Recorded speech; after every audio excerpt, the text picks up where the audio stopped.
Salut, j'espère que tu vas bien. Donc aujourd'hui, petit tuto technique avec notre combi chauffage chauffe-eau Truma.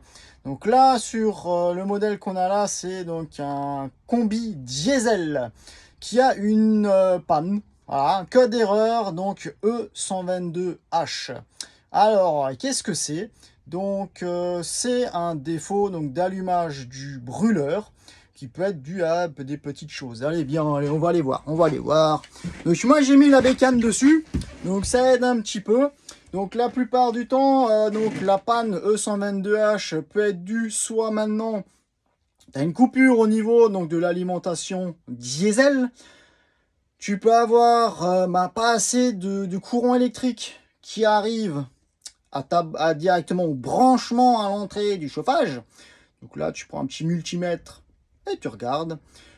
Ça peut être un défaut aussi du crayon d'allumage, donc la bougie de démarrage, donc qui lui peut être encrassé, peut avoir de la calamine, plein de saleté directement sur la petite pipette. Je vais te le montrer. Et donc forcément le brûleur ne démarre pas et donc ça te donne cette panne là. Ou sinon, qu'est-ce que ça peut être? Bon, peut-être la chambre de combustion qui a un souci, mais ça j'ai jamais eu. Mais je dirais à 99% quand tu as la panne, c'est soit maintenant t'as plus de gasoil, t'as pas assez de jus, ou pire le crayon. Après les derniers petits pourcents, voilà.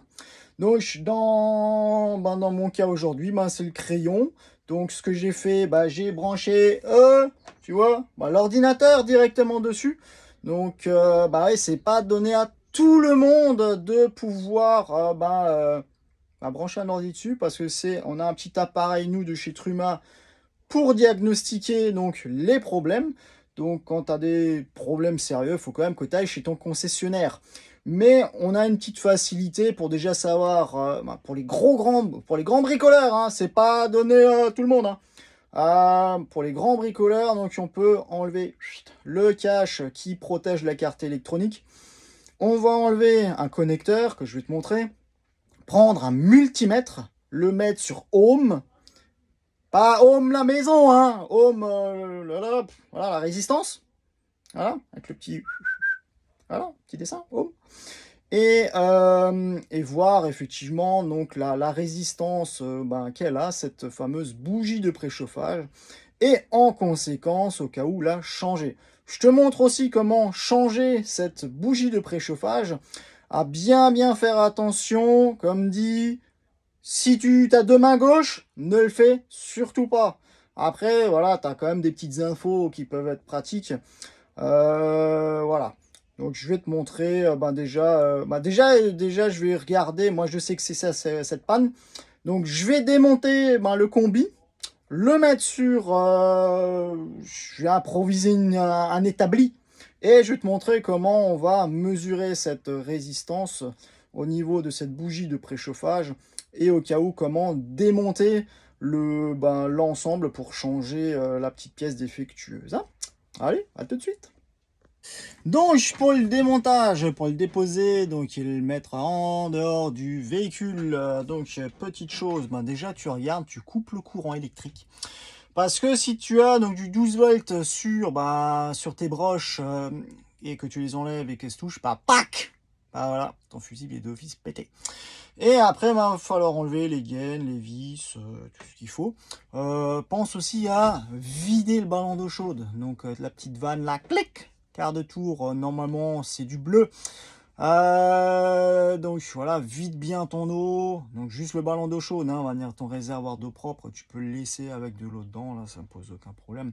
Mais par contre ton ballon d'eau chaude, vide-le bien, parce qu'après quand tu le mettras sur l'établi, sinon elle sera tout mouillé quoi, parce qu'on enlèvera aussi donc la tuyauterie. Parce que pour changer le crayon, il faut vraiment le déposer sur place. Tu te fais chier quoi. Voilà.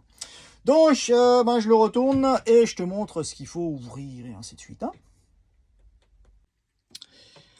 Donc voilà, alors les petites choses à faire pour pouvoir le sortir. Donc après avoir ouvert, là tu vois, la petite vanne de vidange et que ton eau est entièrement dehors et plus dans ton ballon d'eau chaude, tu vas avoir ici la tuyauterie, pof, tu vas ouvrir, tirer dessus. Tu enlèves donc toute la tuyauterie. Tu vas enlever aussi tout ce qui est, comme ici, l'alimentation, donc 12 volts. Tu vas avoir ici les deux tout petits, tu fais attention à ne pas les casser. Ceux-là, ils vont être pour la sonde de température.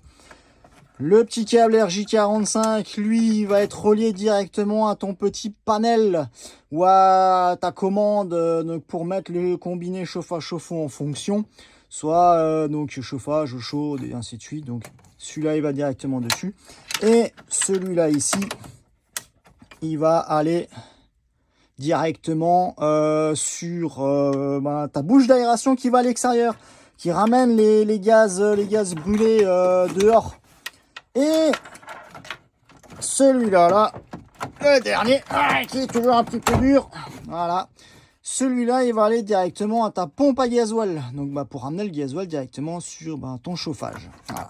Donc là, on a l'ensemble qui est enlevé. Donc, tu vas enlever encore donc les bouches d'aération. Voilà, bon, je vais les enlever après quand j'ai les deux mains de libre. Et tu vas avoir 4 voire 5 vis. Donc, tu vois là, au niveau du sol, donc ton chauffage il est vissé. Donc, pareil, il y en aura aussi une ici. Donc il y en a encore normalement une là et tu en auras encore là derrière la tuyauterie. Voilà. T'enlèves ça. Après tu vas avoir les raccords rapides. Donc pour l'eau. Donc tu as l'eau chaude qui est en haut. L'eau froide il est en dessous. Tu arriveras mieux de le retirer quand maintenant tu as dévissé ton chauffage. Et le petit tuyau bleu ici où tu vas ouvrir là. Oh, ça fait encore glou-glou. Ouais, j'ai encore un peu d'eau dedans. Et donc là, celui-là, tu vas l'ouvrir. Ça, c'est l'alimentation diesel. Donc voilà, pareil, tu l'enlèves. Et puis, tu as tout enlevé. Et à ce moment-là, tu peux retirer ton chauffage et le sortir de ton véhicule. Voilà. Moi, je vais poser mon téléphone et je vais m'y atteler pour pouvoir le sortir et le mettre sur mon établi improvisé. Sinon, ouais, non, j'ai rien oublié. Ouais, si, un truc tout con. Prends l'ensemble en photo avant de démonter. Hein. Ça aide. Hein. Voilà. Allez. Donc voilà, je me suis aménagé un petit atelier de fortune dans le véhicule du client. Comme ça me permet aussi de te montrer plus facilement comment faire et pas être dérangé par les gars à l'atelier avec le bordel, quoi. Donc pareil, pense toujours à bien protéger donc tes surfaces pour éviter de tout rayer et ainsi de suite, parce que voilà, c'est pas top sinon. Hein. Voilà. Donc là, j'ai sorti donc le chauffage donc de son logement. Donc théoriquement, j'ai quasiment plus d'eau dedans, voire plus du tout. Donc on va en premier temps enlever le premier cache. Donc il faudra que tu prennes un tournevis Torx. Voilà. Et tu vas avoir 5 vis. Une là. Donc une ici, une là, une là, une là. Non, 4. 4. 1, 2, 3, 4. Voilà. Donc tu as 4 vis. Donc tu les enlèves. Tu les visses. Donc là, il n'y a pas la vis qui vient avec. Donc ce que tu peux faire, tu peux prendre un aimant. Tu peux prendre un aimant. Bon, voilà, j'ai abusé. Voilà, tu vois, hop. Et ça vient. Voilà. Avec un petit aimant et puis c'est bon. Ah bon, on m'a piqué tous les miens, donc j'ai pris ce que j'ai trouvé de plus rapide. Et donc voilà. Donc t'enlèves les 4 vis. Après c'est pas toujours évident de trouver. Donc voilà. Voilà. Et si t'as pas d'aimant, tu dévisses une fois vraiment le tout. Et après tu mets ton cache à l'envers. Après pareil, munis-toi aussi d'une lampe de poche. Donc là de toute façon il faudra que je retourne à l'atelier parce que j'ai oublié la mienne. Voilà. Donc j'ai oublié ma lampe. Mais bon c'est pas grave, ça le fera déjà. Voilà. Donc après tu auras peut-être 2-3 fois des les dimensions un peu différentes. Ah, bah oui, bah, ça vient pas, j'ai oublié d'enlever la petite durite. Hein. Donc, le bout de durite, si tu l'enlèves pas, bah, ton cache, il vient pas, quoi. Hein. Donc, voilà. Donc, ça, c'est le petit tuyau qui va directement à l'alimentation du brûleur, quoi. Hein. Donc, petit truc, je sais plus si je l'ai dit avant, regarde, quand tu démontes les vis, fais-toi des petites boîtes où tu vas mettre tes vis dedans et aussi que tu vas mettre avec l'élément à côté. Donc, comme ça, tu sais ce qui est dédié. Parce que bah, j'ai des personnes qui viennent et oh, j'ai perdu les vis et tout. Donc voilà, donc je fais quand même un petit peu gaffe. Donc bah, tout simplement à ça, quoi. Donc voilà. Hop. Quand ça c'est fait, tu vas avoir donc toutes tes connexions sur le côté. Donc là, hop, là t'enlèves les connexions qui sont vraiment sur le côté. Alors je sais pas si tu vois. Tu les sors du petit logement et tu regardes pour les déconnecter. Donc bah là, de toute façon, tu risques pas de te tromper parce qu'elles ont chacune une forme différente. Donc voilà, donc là j'ai vraiment déconnecté là, les trois. Voilà, on va pouvoir tout sortir. Donc comme dit, prends toujours bien des photos au fur et à mesure du changement. Au fur et à mesure que tu déconnectes, et ainsi de suite. Et comme ça te permet de retrouver comment tu as tout démonté et pas de te retrouver après avoir tout changé. Ah bah mince, il me reste 10 vis, quoi, voilà. Donc à faire attention. Ensuite, au niveau de ton brûleur, là, attends, je vais te montrer. Ça va être plus simple. Là, t'as tout le brûleur et tout le machin, et là, t'as tout plein de vis là qui font en fait tout le tour là. Donc, tu enlèves vraiment là toutes les vis. T'en as 1, 2, 3, 4, 5, 6, 7, 8, 9, 10. Voilà. T'en as vraiment 10 là qui fait tout le tour. Vraiment ceux à venir à l'extrémité parce que là tu vas voir. Donc tu as vraiment le petit joint avec ce qu'il faut. Voilà, donc tout ça. Hop, je sais pas si je montre correctement. Voilà. Mais tout ça, voilà, toutes celles-là, là, tu les dévisses. Et comme dit, il y en a en gros une bonne. Voilà, t'en as une bonne dizaine. Donc pareil, tu les mets aussi dans ta petite boîte. Pour pas les paumer. Voilà. Donc là, pour démonter le chauffage, donc tu peux le faire comme ça en gardant le frigo le frigo. Ah, c'est le chauffage. Le chauffage à l'horizontale. Donc ça ne pose aucun problème. Par contre, pour le remontage, moi en temps normal, je le remonte toujours dans l'autre sens, à la verticale. Parce que c'est pour une histoire de joint. Parce que là maintenant le joint il est plaqué, tout est bon. Mais par contre, quand tu veux remettre le nouveau kit de joint, là ça va être déjà un peu plus délicat. Donc il va tomber et tout le tralala quoi. Hein. Donc ouais, je sais, je me fais chier, je fais à la main. Il existe des petites visseuses, ainsi de suite. J'aime bien faire à la main. C'est pas que j'aime pas les nouveaux trucs, mais au moins je sens s'il y a une vis qui coince. Parce que c'est déjà arrivé que tu as une vis qui est légèrement un petit peu qui accroche un petit peu. Et si tu forces, c'est déjà arrivé que la tête de la vis elle pète. Donc quand tu as la tête de la vis qui pète dans ton chauffage, après pour la changer, c'est pas top quoi. Voilà. T'enlèves les petites vis. Et ouais, là normalement elles sont toutes enlevées. Il y en a peut-être encore l'une ou l'autre qui est restée dans le petit logement. Parce que j'arrivais pas de passer les petits doigts. et tu joues un peu avec ton brûleur, tu remachines. Et là, tu vas avoir tout ton brûleur qui va venir. Bon, il va un peu coller. Ça, c'est normal parce que bah là... ah, la vis, ça c'est barré. Ouais, parce que bah, t'as le joint.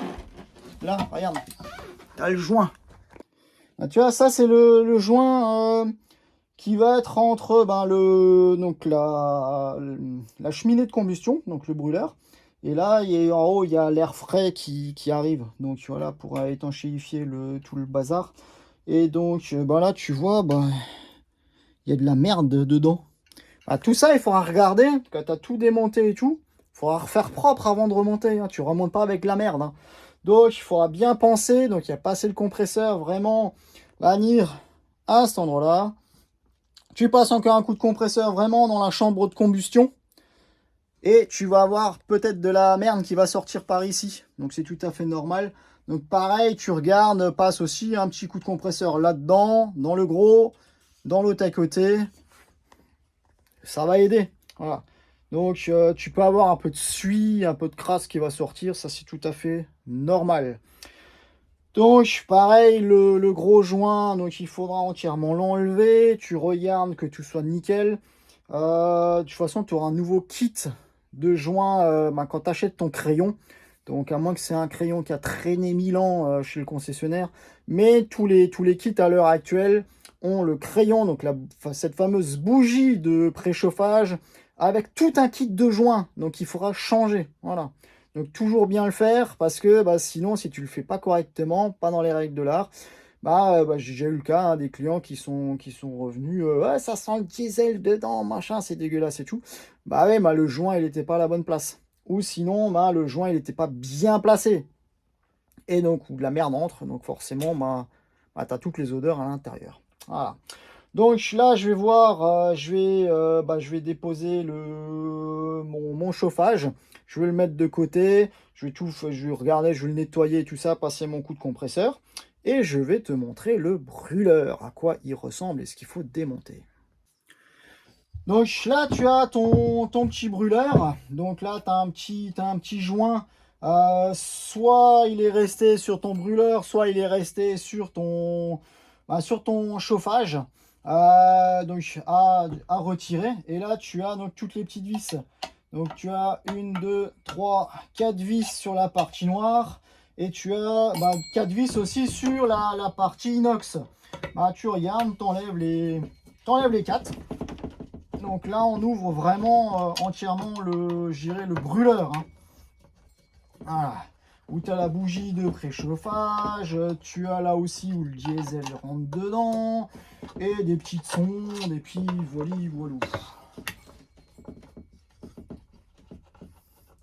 Donc pareil, là-dedans, il faut aussi bien penser à nettoyer. C'est le plus important. Et bien faire attention, bien évidemment, où tu mets tes pièces. Donc là, tac. Là, je mets mes petites vis à côté.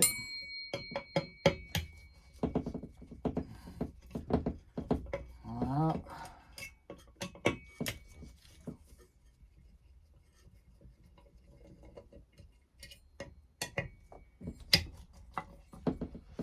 Donc toujours bien faire gaffe aux joints, regarde bien, voilà, je sais, je répète beaucoup la même chose, mais au moins, je te l'ai dit. Parce que, voilà, donc pareil, les petites vis. Là par contre, là tu vas tout avoir qui va venir en même temps. Quand tu as enlevé là, les 4, parce que là-dedans il y a vraiment là, le brûleur et la flamme qui sort par ici. Là, quand tu as enlevé là, les 4, tu as vraiment tout le tout qui vient avec les joints, les machins, ci et ça. Voilà, donc tu vois, tu as vraiment toute cette partie-là qui vient. Et souvent, ça, c'est collé ensemble. Donc, tu regardes, donc là, paf, il sort du joint. Pareil, le petit câble, tu regardes comment il est, il sort du joint aussi. On met ça de côté. Non, c'est ça que je veux garder. Donc ça, c'est le petit ventilateur. Lui, on peut le mettre de côté. C'est celui qui va faire la ventilation pour la combustion. Et maintenant, ce qui est resté, là, tu vois, t'as vraiment de la merde ici. Mais nous, le plus important, c'est là le petit câble qui sort Là, ça va être ta bougie de préchauffage. Voilà. Bah, tu vois comment elle est crade. Voilà, donc là, tu as tout qui s'est fixé dessus. Et c'est pour ça que à la base, elle... bah, c'est pour ça que ton chauffage ne démarre plus. Voilà, tout simplement. Et c'est ça qu'on va changer. Voilà. Donc ça, c'est la vieille pièce. Donc pareil, les vieilles pièces, tu les mets de côté. T'évites de les mettre avec les nouvelles. Parce que si tu les mets avec les nouvelles et que tu te plantes et que tu remets les vieilles dedans, ça sert à rien, quoi. Tu t'es embêté pendant des heures et en finalité, il faut que tu redémontes. Voilà, donc tu penses bien mettre de côté. Moi, je la garde bien évidemment en évidence. Je vais pas la jeter parce que bah, je vais la montrer au client. Et puis voilà. Et après, bah, maintenant, ça va être du nettoyage. Là, le petit, c'est une genre de petite feutrine où le diesel est un petit peu en contact. Donc celui-là, tu vas venir, tu vas l'enlever. Tu vas prendre un petit tournevis plat. Alors, ouais, si c'est bon. Bon, c'est un gros. J'ai oublié d'emmener mon petit tournevis. Donc là, comme dit, il faut vraiment bien. Voilà, tu l'enlèves. Voilà. Donc tu vois, bon là, il part un petit peu en cacahuète. C'est tout à fait normal. Et après, à des moments, il s'enlève bien. Voilà. Hop.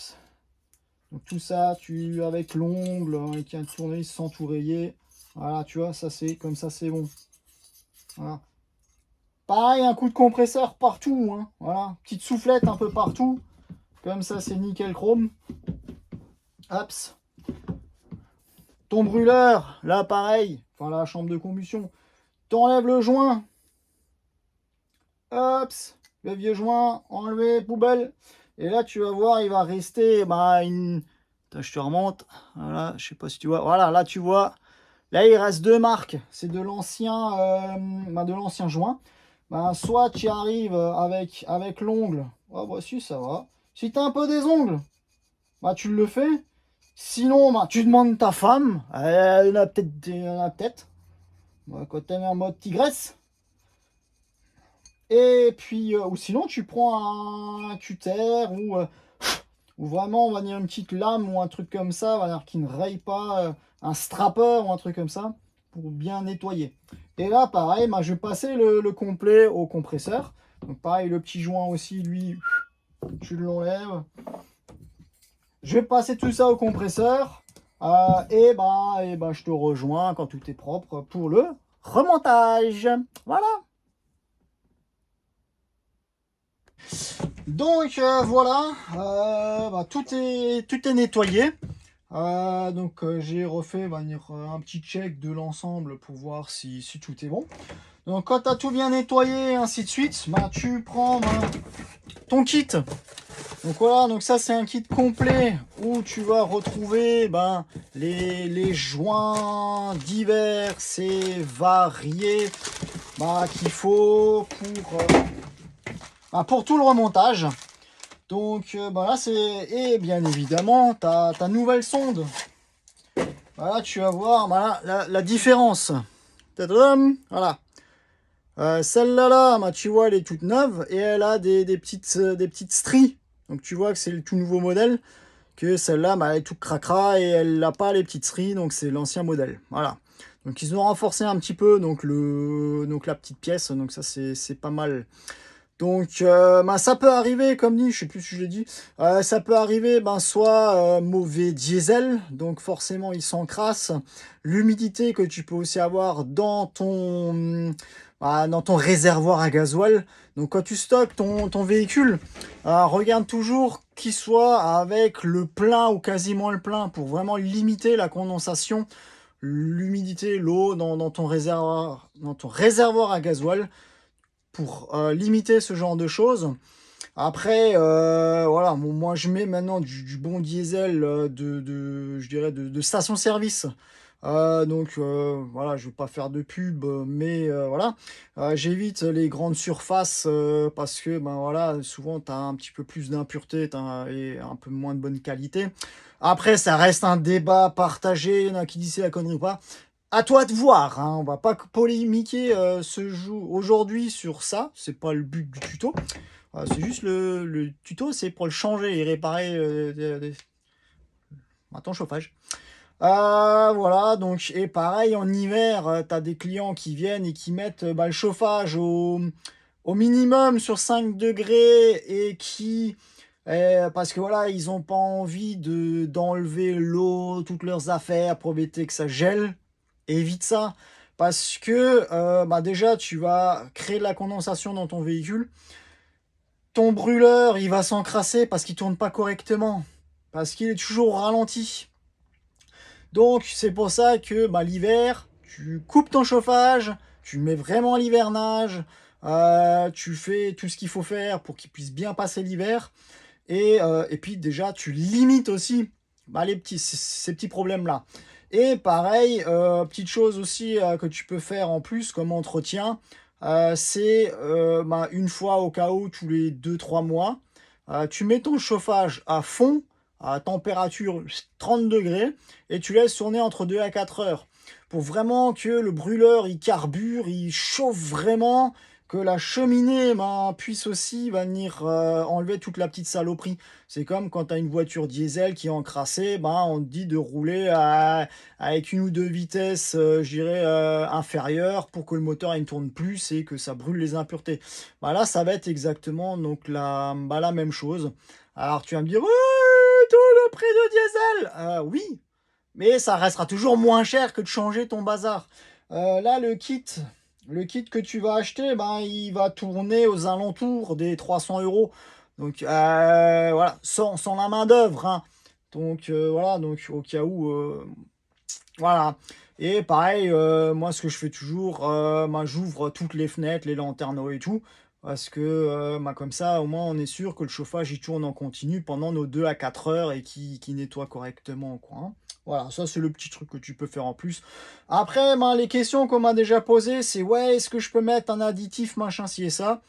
Tu peux, il n'y a pas de restriction. Moi, au niveau de mon commercial Truma, il m'a jamais dit que c'était interdit. Donc, on en a déjà discuté ensemble. Donc voilà, donc il n'y a pas de restriction particulière au niveau de l'usine, quoi. Donc voilà. Donc là, on va prendre notre nouvelle pièce. Donc, alors, je vais déjà la remettre directement donc, dans son petit logement. Voilà. Donc là, voilà. Faut que je réfléchisse correctement sur ce que je fais parce que bien évidemment, c'est filmé, faut pas faire d'ânerie. Et il y a beaucoup de choses qui tournent je dirais, dans ma tête. Donc, vu que je suis pas forcément toujours seul, sous le chapeau.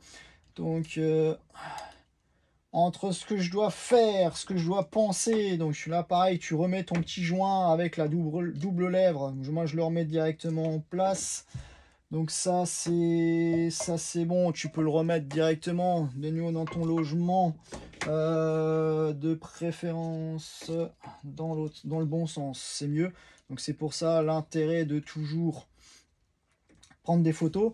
Donc tu vois là la petite partie arrondie, voilà la petite partie arrondie, vers le bas hein, pour que ça puisse rentrer parce que là tu vois là c'est aussi arrondi en bas, voilà, donc ça tu peux déjà le mettre à l'intérieur, ça ne pose aucun problème. Ta petite feutrine,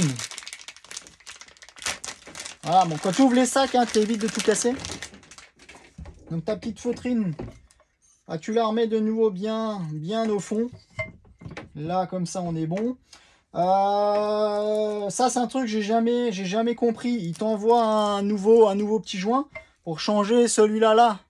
Mais le problème c'est que t'es pas équipé pour le changer hein, en fait. Et tu peux pas couper le câble. Donc ça c'est en temps normal le seul que je change jamais. Voilà. Après, il y en a qui vont me dire ouais mais t'as qu'à enlever les cosses, les machins, ils passent à travers. J'ai déjà une fois fait, mais à part péter la coche, j'ai rien réussi de faire de bon. Donc ça, c'est le seul que malheureusement, je ne monte point. Ensuite, donc, celui-là, là, pareil, qui est aussi légèrement arrondi. Lui, il va venir directement sur l'alimentation diesel. Pareil, le petit arrondi en bas. Et tu vas Tu vois, hop, tu vas remettre ça directement comme ça, là-dedans, dans la petite rainure.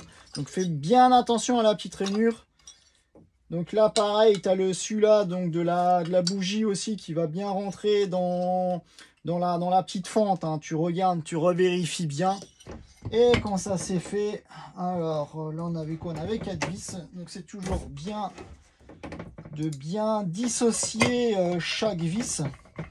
Et donc là tu vas venir et mettre tes vis. Alors pareil, un serrage toujours en...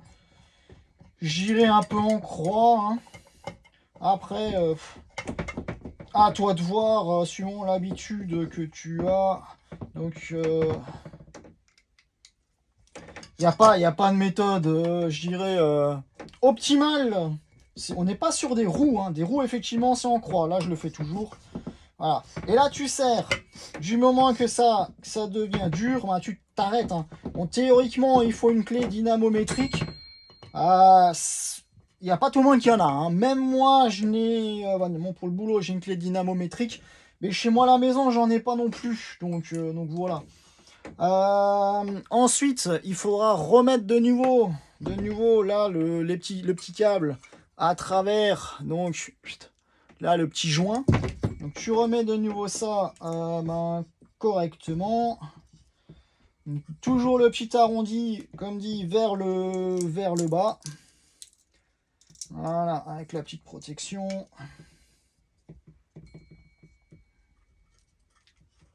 Hop, voilà. Donc, j'amène ça au bout. Donc, comme dit, le câble, il passe au-dessus du ventilo pour revenir de nouveau dans la petite rainure. Hein. Voilà.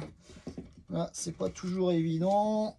Voilà. Donc, tu vois, comme dit, tu repasses le câble directement là, le petit arrondi, donc comme dit, il est bien en bas, hein, voilà. Et après, il est quasiment un ras. Et on est bon. Et là, tu vas pouvoir remettre ton petit cache, de préférence dans le bon sens. Et les 5 vis, je sais plus si avant j'avais parlé de 4, mais bon, en tout cas, c'est 5. Voilà. Donc, je mets toujours une petite vis un peu partout, sans serrer. Là, ça va, il n'y a pas de joint particulier. Donc, serrage normal, pas comme un débile. Voilà, donc pour pas casser notre engin. Voilà.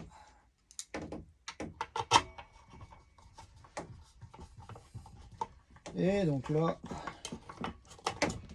donc tout est bien en place. Voilà.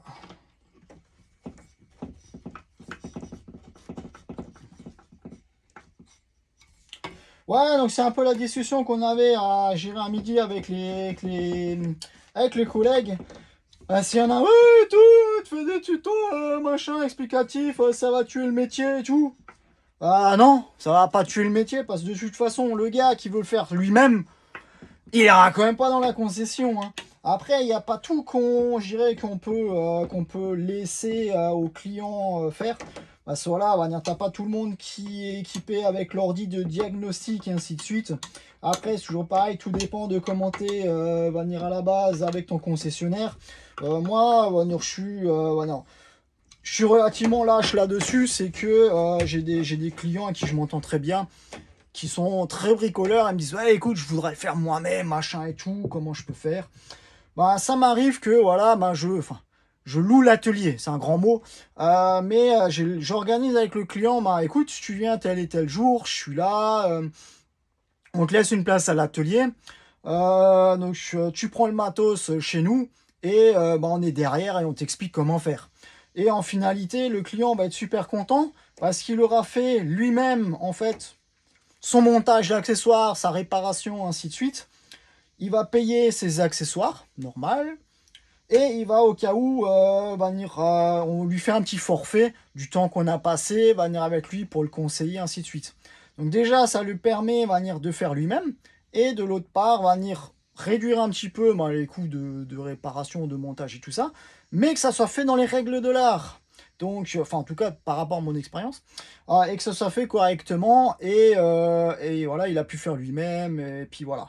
Donc, c'est un truc qui est sympa, on va dire qu'on fait de temps en temps avec nos clients, bon, pas avec tous, mais on va dire, voilà, avec quelques clients, en tout cas, je dirais, on le fait, quoi. Donc, ouais, donc, de toute façon, on va pas tuer notre métier parce qu'on a expliqué aux clients comment faire, mais en tout cas, on a été clair sur comment faire les choses, ce qui est faisable pour le client de faire et ce qui n'est pas faisable. Voilà. Donc, et de toute façon, on a toujours du boulot, hein. Celui-là qui dit qu'il n'a pas de boulot en atelier dans ce domaine-là, bah, il faudrait qu'il se pose un peu des questions. Voilà. En tout cas, voilà. Après, c'est le choix de chacun et de machin, mais je voulais le préciser aussi pour éviter de me faire démonter dans les commentaires inutilement. Voilà. Donc, revenons à nos moutons. Donc, voilà. Donc, tout a été entièrement réparé au niveau du brûleur, serré, tout remis en place. Donc là, il nous reste à ramener donc la chaudière de nouveau sur notre établi improvisé. Et à remettre deux joints. Donc je vais te montrer dans quelques secondes. Ouais, le petit truc que je voulais, que j'avais aussi un peu zappé au début, où j'en avais commencé à parler, c'est de tester avec le ohmmètre pour voir la résistance de ta sonde avant de t'emmerder à tout sortir, et c'est pas de ça. Tu prends ton multimètre, tu te mets en ohm, et comme dit, ouais, en ohm, ouais, comme dit pas à la maison, hein, en ohm, l'impédance, la résistance, pardon. Donc ça, c'est notre vieille résistance. Et donc là, en ohm, j'ai roulement de tambour. Ouais, donc là j'ai 15,6 ohms. Voilà. Donc là j'ai 15,6 ohms, et sur la nouvelle j'ai quasiment rien, quoi. Voilà. J'ai une résistance qui est très très très faible. Là j'ai 0,6 ohms. Voilà. Donc théoriquement, bon, là j'ai mesuré directement sur la sonde. Mais quand toi tu as encore ton chauffage qui est en place, tu as ton cache qui est là devant. Donc à la base il faut déconnecter. T'enlèves les deux petites vis qui sont en haut et t'enlèves ton chapeau. Et en bas là tu as ton connecteur que tu vas tirer dessus sans tout casser. Et tu vas avoir la broche. Alors, j'ai des nouvelles lunettes, mais je ne le vois pas correctement. Bon, en tout cas, c'est très simple. Tu vas avoir, c'est le gros fil blanc, avec en quinconce, en biais, le gros fil brun. Et donc, c'est là que tu regardes, tu mets ton truc comme ça, hop, tu mets ton multimètre directement sur les deux, et tu vas voir donc la résistance. Voilà.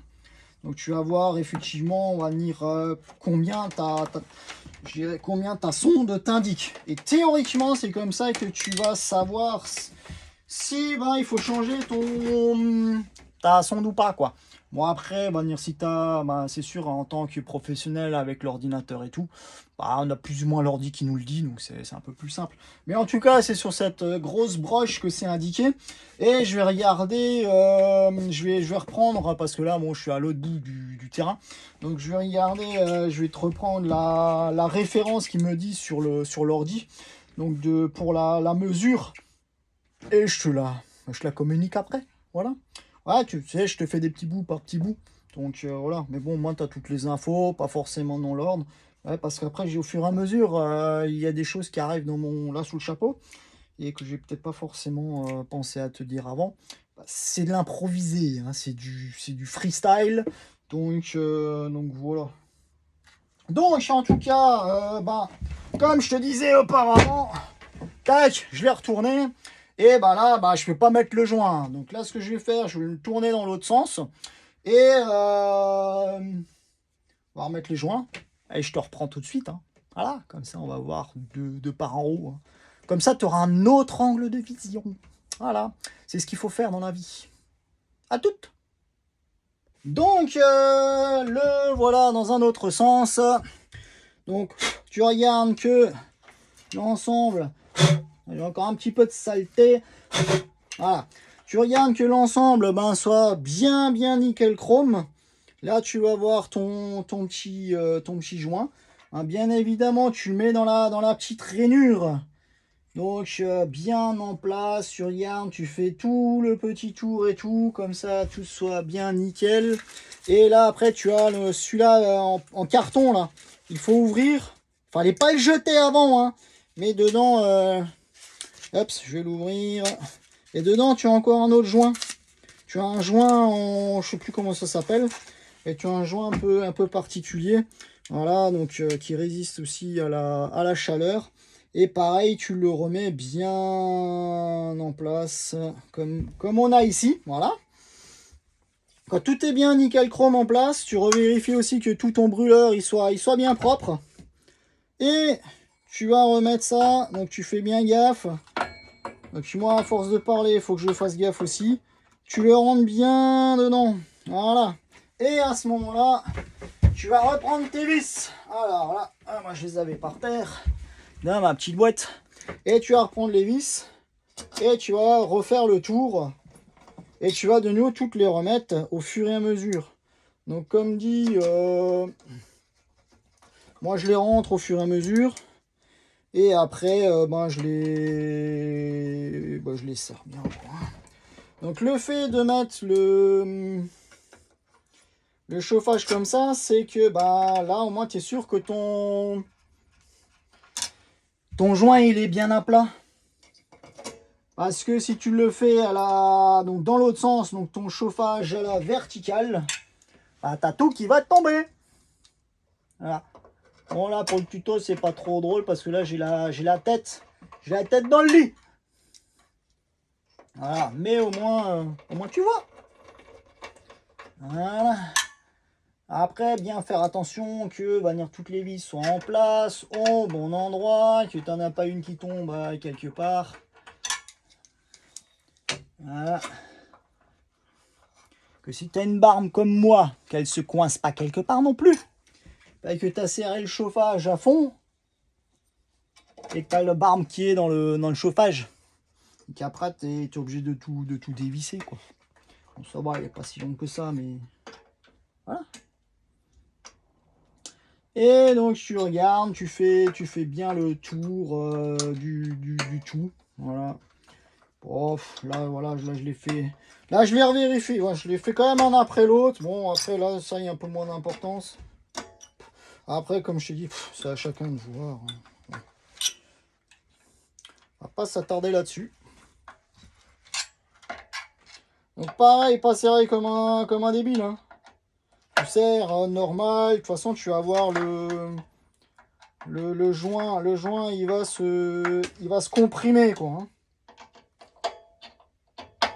Oups.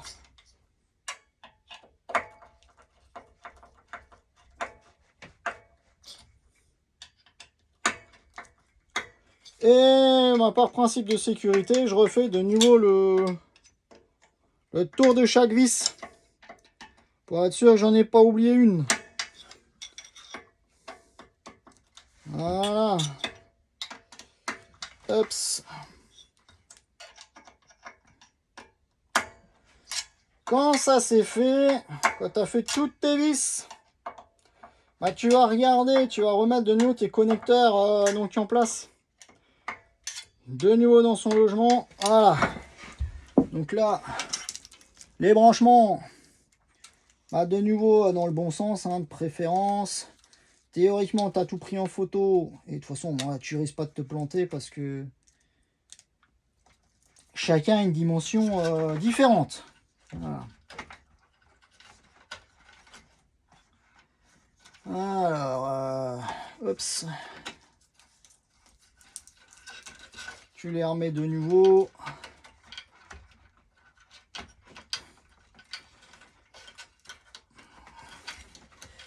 Voilà, je galère un petit peu. J'ai peut-être pas forcément mis pile dans le bon sens. Ouais, je vais le refaire.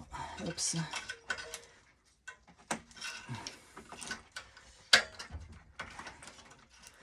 Ouais, parce qu'à force de parler, je les ai pas mis au bon endroit. Mais bon, c'est pas grave.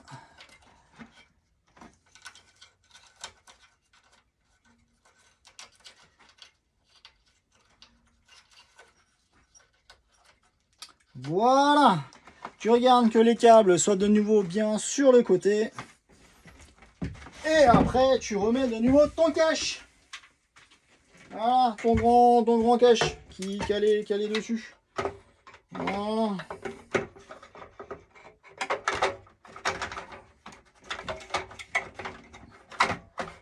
Hops. Avec ton petit tuyau, donc pareil, tu fais attention au petit tuyau de diesel, à pas le coincer, ou à pas le tordre ou n'importe. Et là, ta petite gaine, là, tout revient de nouveau correctement en place. Voilà. Donc là, j'avais pas de vis.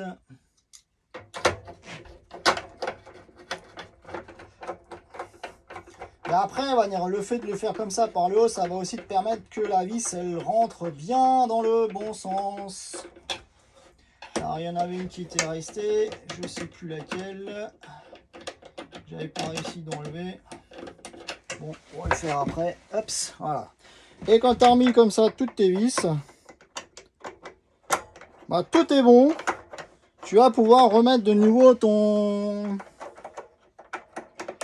combi dans le logement. Voilà. Je te reprends après parce que là, vu que je galère avec ma vis. Vu que je galère avec ma vis. Ouais, on va pas passer 20 minutes parce que voilà, j'ai galéré avec ma vis pour la remettre en place, quoi. Donc voilà, donc quand tout est en place, de nouveau tout remonte et tout, tu remets dans ton logement, tu vas de nouveau reconnecter l'électricité, les gaines de tuyaux, tu vas de nouveau mettre tout comme au départ, quoi, tout simplement. Et après on verra pour les essais. Voilà, à toutes. Donc nous revoilà après le remontage complet de ton combiné chauffage chauffe-eau diesel. Ouais, pareil, petite chose, donc je pense bien aussi donc à bien dépoussiérer aussi la cheminée. Donc le tuyau que tu as à l'intérieur de ton véhicule, passe aussi un petit coup de compresseur à cet endroit-là. Donc pour que ça aille vers l'extérieur. Donc le gros comme le petit. Donc le petit, ça va être l'aspiration d'air frais. Donc et le gros, lui, ça va être donc en fait les gaz brûlés qui vont ressortir. Donc fais-le bien aussi, parce que si là-dedans tu as aussi de la suie, ainsi de suite, c'est un petit peu moyen. Après tu veux aller un peu plus loin, tu peux démonter la grille extérieure, donc c'est le petit cache extérieur qu'il y a à ton chauffage. Donc tu peux aussi venir le démonter, vérifier s'il n'y a rien qui cloche, ainsi de suite. Voilà. En tout cas, donc là maintenant, moi j'ai tout remonté. Je l'ai déjà démarré. Je suis déjà en phase en fait de test. Et donc l'histoire de la résistance de la bougie de préchauffage. Voilà, je vais y arriver. Donc à l'origine, il faut que ça soit entre 0,5 et 0,7 ohms. Donc là, j'ai revérifié sur la bécane. Et là de toute façon moi quand j'ai fait le test on était je sais plus, je crois à 14-15 voilà ohms, donc de toute façon là c'était foutu que c'était mort. Donc avec la nouvelle donc on était même pas à 1 ohm, hein, donc en tout cas dans la norme. Donc là on est bon. Donc là il tourne. Je vais te retourner la caméra et je vais te montrer sur la bécane un petit peu comment ça se comporte. Après, de toute façon, on va dire, si toi t'as pas d'ordinateur machin ci et ça, voilà, c'est normal. Tu pourras pas voir ça, mais ça te permet quand même de comprendre un petit peu ce qu'on fait. Donc toi forcément tu vas tout reconnecter, tu vas aller à ton petit panel, que ça soit maintenant un CP+, ou qu'il y a n'importe quel modèle de petit panel que tu as ou de petits boutons. Tu le mets en marche sur chauffage 30 degrés et tu attends, tu regardes à l'extérieur que ta ventilation s'enclenche bien, que tu entendes aussi ce petit ronronnement donc qui va t'indiquer que le brûleur s'est mis en marche. et tu vas sentir les gaz brûlés qui ressortent.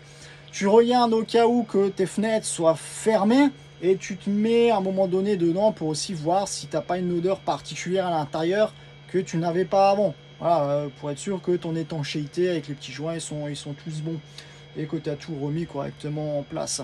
Après, il peut aussi avoir une chose, c'est que si tu as beaucoup et trop testé à essayer de le mettre en marche, à un moment donné, le combiné, en fait, il se bloque. Donc c'est une question de sécurité. C'est pas en débranchant, en attendant et en rebranchant qu'il va se renlever. Une fois qu'il est bloqué, il peut rester entièrement bloqué. Donc là, il n'y a pas d'autre choix. C'est d'office retour chez le concessionnaire. Donc tu prends ton véhicule, tu vas chez le concessionnaire avec un rendez-vous bien évidemment, pour qu'il puisse mettre l'ordinateur dessus et te le débloquer. Et à ce moment-là, il y a tout qui refonctionne. Donc si au cas où tu as changé ta bougie de préchauffage, tu veux tout remettre en fonction et tu as des petits voyants qui clignotent et qui machin, ils ne fonctionnent pas, ça ne veut pas forcément dire que tu as mal fait le travail. Ça veut peut-être juste être tout simplement qu'il est bloqué et il faut le passer au banc pour le débloquer tout simplement. Voilà. Donc après, j'ai déjà eu des clients, ils ont cherché le kit pour le remplacer. Et marchait pas, ils sont revenus, j'ai mis la bécane dessus, j'ai tout recontrôlé, et puis c'est reparti quoi. Donc maintenant je te mets la caméra dans l'autre sens, comme ça tu vas voir l'ordinateur et je t'explique un petit peu grossièrement la chose. Voilà. Donc voilà, donc on a donc notre, comme dit, donc, sur mon ordinateur portable, donc tu vas avoir donc les coordonnées en fait de ton chauffage, ce que c'est comme type de chauffage, tout ce qui est les dernières versions logicielles avec le numéro de série, ainsi de suite. Quand je vais dans le live, donc dans le live tu vas voir si l'appareil, comme dit, il est bon ou pas, s'il y a des erreurs, donc ça va se mettre directement en haut. On va aussi voir d'office la tension de la batterie. Tu vas voir donc la ventilation d'aspiration, donc comment qu'elle tourne. Bloc électronique, donc ça va être aussi ton brûleur. Tu vas voir donc le statut qu'il est en fonction. Donc capteur de flamme, là tu vois que la flamme elle est là et on est à 339 degrés. Qu'il y a une flamme vu qu'il y a marqué marche. Heure de service. Tu vois combien d'heures il a déjà, tourné. Voilà, donc après, le brûleur, tu vois des petites indications. La fréquence aussi que la pompe, elle va ramener donc ton diesel directement à ton chauffage. Bon, là, on voit que le crayon de préchauffage, il est hors tension. Lui, en fait, il va s'allumer lors du démarrage du brûleur, pour comme dit, démarrer ton brûleur. Et quand il va s'arrêter vers l'arrêt, donc il va aussi se remettre en fonction pour brûler le reste des petites du petit diesel qui peut rester en fait donc au niveau du brûleur. Après tu vas voir donc température ambiante. Bon, moi je l'ai réglé à 5 degrés. À l'heure actuelle, bon, il y a quand même 24-25 degrés. Donc j'ai grugé un petit peu la température ambiante pour être sûr qu'il tourne quoi. Hein. Parce que sinon, il va marcher 2 minutes et après, il s'arrête. Donc la température de soufflage, donc ça va être les petites bouches d'aération où l'air chaud va sortir. Et ça, c'est la température directement à la sortie des bouches principales. Hein. Il y a un petit capteur au niveau des 4 gaines de chauffage. Donc la température de l'eau, tu vas aussi voir. Bon, moi, j'ai pas d'eau à l'heure actuelle dedans parce que je ne l'ai pas encore mis en pression pour vérifier les fuites. Je vais d'abord vérifier, que le chauffage se mette en marche avant de remettre de l'eau dedans. Bon, j'ai pas de capteur de fenêtre parce qu'après certains véhicules sont équipés d'un capteur de fenêtre où ta fenêtre est ouverte et ton combiné il marchera pas du tout. C'est pour éviter les remontées d'odeur, pour éviter que les gaz brûlés retournent dans l'habitacle. Voilà. Ensuite donc mince, j'ai appuyé sur le truc. Donc, consigne combien de pourcentage par rapport à la ventilation. Donc là, on voit qu'on est à 68% de la capacité de ventilation du chauffage à l'intérieur. Combien qu'il consomme. Après, là, on a des petites choses qui s'affichent ou non suivant le type de télécommande, enfin de panel qu'on a pour activer ou désactiver le combiné chauffage-chauffe-eau. Là, je l'ai laissé en mode économique. Tu peux le mettre en mode boost, enfin height. La température ambiante, je l'ai réglée à 30 degrés pour faire mes essais. J'ai là en fait sonde de température ambiante, donc là on peut gruger pour qu'il puisse tourner. Donc moi je l'ai mis à 5 degrés. Et après on peut voir si on veut encore mettre le ballon d'eau chaude ou non. Voilà. Voilà en gros notre petit logiciel. Donc voilà, donc en gros on va venir tout le petit processus pour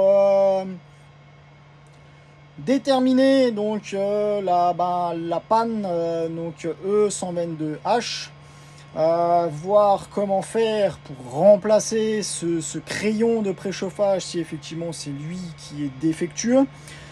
Et voilà, après toujours bien penser à prendre des photos avant de démonter.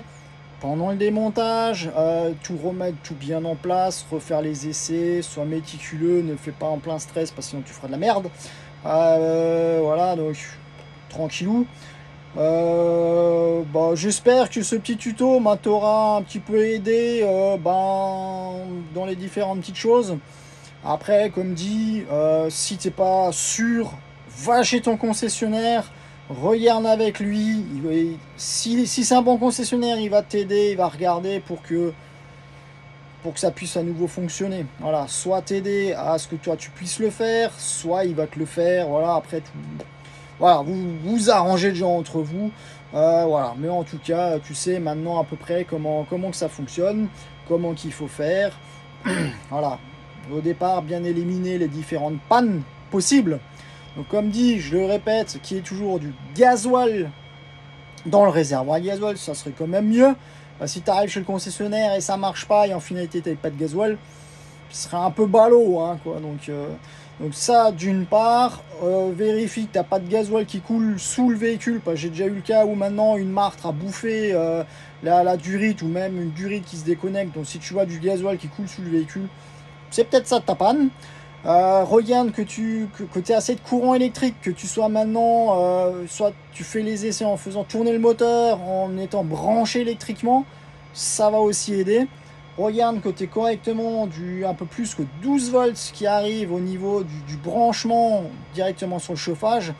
Parce que si ta batterie est à l'avant du véhicule et ton chauffage est derrière, il y a du câble, hein. Donc tu peux avoir aussi des pertes jusqu'au bout. Donc voilà, regarde avec le multimètre que tu es bien plus que 12 volts.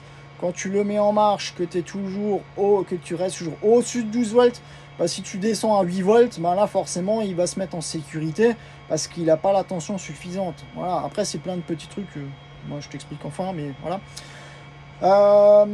Voilà, c'est le genre de petites choses à faire attention. Après tu peux aussi tester un truc tout bête. L'alimentation gasoil, tu la déconnectes. Tu mets un petit bocal ou que sais-je, où tu mets ton tuyau dedans. Tu mets ton chauffage en marche. Si tu vois que ça fait t'as du gasoil qui rentre dans ton petit bocal, tu sais que le gasoil arrive. Donc là, tu as toutes les petites conditions qui font en sorte que c'est ton crayon quoi, qui merdouille. Voilà. Voilà, en gros, donc voilà, évite de prendre les pièces sur Amazon et compagnie. Bon, je devrais pas le dire, mais voilà, ne prends pas n'importe où, pas que tu aies des vieux stocks, des vieilles pièces qui ont traîné. Voilà, regarde au moins que regarde que ça, là où tu achètes ton matériel, soit c'est directement chez un professionnel ou au cas où que quelque chose de sérieux, quoi, pas n'importe où, parce que combien de fois j'ai déjà eu le cas où les clients ils achètent des trucs à gauche à droite, c'est pas adapté, c'est pas les bonnes pièces, c'est pas les bons trucs. Donc va là où il faut, même si tu veux le faire toi-même, va où il faut, c'est pas plus cher, voilà. Donc théoriquement, donc voilà, donc fais quand même un petit peu attention à ça, quoi. Sinon sur ce, bonne chauffe, hein. Tu auras de nouveau de l'eau chaude, ça va être plus pratique pour se doucher, et du chauffage aussi. Voilà. Sur ce, je te souhaite encore une bonne journée, une bonne soirée, suivant l'heure où tu me regardes. Si tu as aimé, n'hésite pas à mettre le petit pouce. Et puis voilà, après, J'essaye d'être le plus clair, précis pour tout le monde, pas forcément dans le bon ordre, parce que comme dit, ça vient au fur et à mesure sous le chapeau. Mais voilà, et en tout cas, j'essaye que ça soit profitable pour tout le monde, que ce soit pour le concessionnaire comme pour au cas où le client. Donc voilà, quoi. J'espère que ça t'ira. Voilà, donc sur ce, ben, à la prochaine. Salut!